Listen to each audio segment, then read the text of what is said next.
What's interesting is that, just a side note, there were 24 kids at our camp, it was a great group, but it's not, in the grander scheme of things, it's not a very big deal.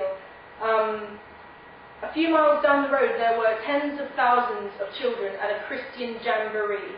Now, did anyone hear about this over the summer? 50,000 kids at a jamboree? I mean, I heard that it was happening, but there was no media coverage, and 24 children at a little atheist camp were, taking the world by storm. So I think that it's absolutely amazing. Like, this summer has just taught me so much about the British media and the world media. So just onto something that was also interesting that I wasn't expecting. I'm sure a few of you have heard of the Woodcraft Folk. They're a secular organisation. And yet we had a very strange article in The Guardian, the Comment is Free section, on, it was called The Woodcraft Folk Are Not Atheists. Well, that's okay. And they went on to say, don't confuse the Dawkins-backed atheist camp with us. And we are neither an atheist organisation nor a faith-based one.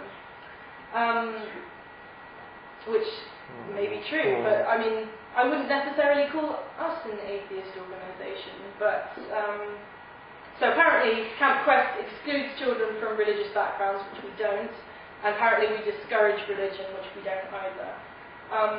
So it's interesting that, I mean, obviously this is one person from their organisation writing, but it seems like they wanted to distance themselves. It seems like we weren't quite being open enough when we accepted children from all backgrounds, but it was only a certain type of children who really wanted to come. So that was a little bit interesting. So I've talked a lot about the media and onto camp itself.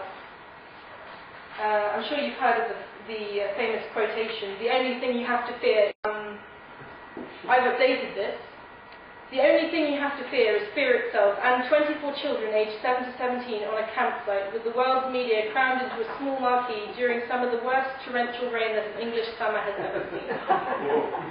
It's catchy, I encourage you to spread that around. It all seems like a little bit of a blur. I'm not really sure how I got through it. I think a lot of it was adrenaline. So what did we do at camp? Well, it was a lot of fun. In the afternoons we did water slide, zip line, climbing, canoeing, the assault course, rafting, high ropes, and much, much more. It was held at an outdoor activity centre which had its own instructors, so all of these activities, they had someone who was qualified and trained, they would lead them, a few of us would go along with them for support, and they would just generally have a great time in the afternoons.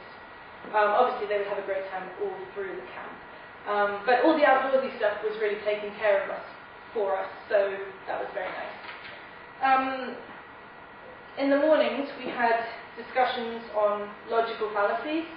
So we would introduce the children to things like an ad hominem attack, using the Daily Mail as fodder for us. We held sessions on philosophy for children, which is a teaching method that is increasingly being used in schools.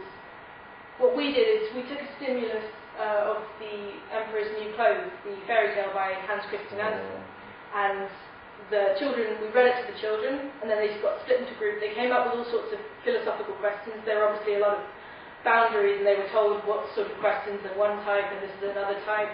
And then, so they came up with certain questions, and they were brought back for a huge debate. And I think what they came up with, the final question that they really wanted to discuss was, is it ever right to tell a lie, or, is there a moral obligation to be honest, or something along those lines. So it was very interesting, and some of these kids, the age range was huge, but they all got involved, and they all benefited from it, I think. That was our philosophy for children session. We had astronomy sessions, which was just, teaching them about astronomy. I took a session on horoscopes and the Barnum effect, and we gave all of the children little fake horoscopes, and we told them this has been, matched with your date of birth, and how accurate is this? The children saw straight through that one. My attempt to be kind of to bluff the kids. But it was interesting to discuss, you know, in what ways could a horoscope be true? Is it good that people believe in horoscopes? Does it provide some comfort to them? The children were interested in. And they really responded very well to the sessions we put on. We had evolution sessions, so we told them what is evolution, what is the theory of natural selection, which I'm sure is not covered nearly well enough in schools. We had a guy come in from the Natural History Museum in London to give a presentation, and he brought his fossils with him, so the kids got to see the fossils. We talked about the scientific method, what is science, what is pseudoscience, and how to tell which one's which.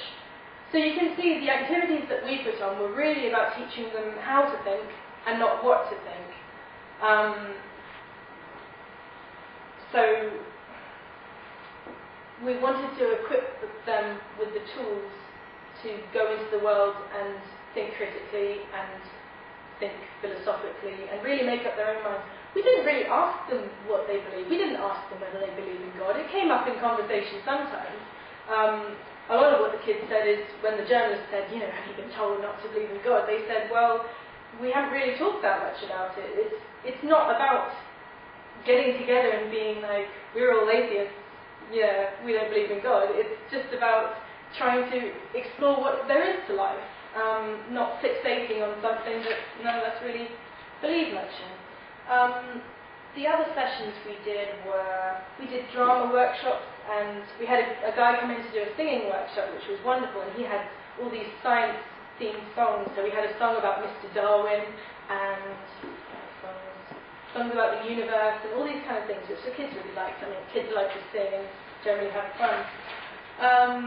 We had football, and in the evenings we had campfires, marshmallows, we had talent shows and challenges, and all the sorts of fun and games that you would expect at any summer camp.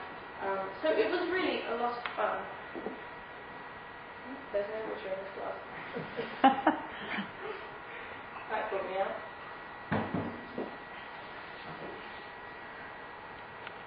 We had our talent show.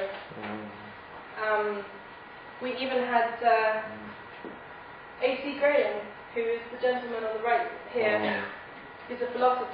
He had him come to visit, and he brought his 9-year-old daughter, or 10-year-old daughter, and he judged the talent show, and he also talked to the campers about our big philosophical challenge of the 2 invisible unicorns, which, if you've been following the coverage we've had, was mentioned a lot because I think the press got a bit excited about it. They called it the disproving the existence of unicorns, or the invisible pink unicorn, but they never seem to got it quite right. So the 2 invisible unicorns are the unicorns who inhabit the grounds at Camp Quest, as everyone knows, and you can't see them because they're invisible. You can't hear them or touch them, or you can't sense them in any way, but we believe that they're there, we being the staff members. And so the campers have to prove that they're not there, and if they're successful, they are awarded the prize of the famous signed £10 note by Richard Dawkins. And obviously it's very difficult for them to disprove the existence of something, which is sort of the whole point of the exercise, which I'm sure you all kind of get. But it was very interesting, the reactions that we had from the kids, because it is a very kind of theological and philosophical exercise. And we had these 9-year-old kids coming up to me, and she'd written pages and pages of notes about, this is one reason why the invisible unicorns do not exist, and here's another and another. And do you know what? I mean, these kids are going to grow up to be philosophers. They're going to be the great thinkers of the next generation. So that was really great. These girls up here are not riding invisible unicorns. They are doing a Thriller, a Michael Jackson dance routine, I think. So just in case you were wondering about that.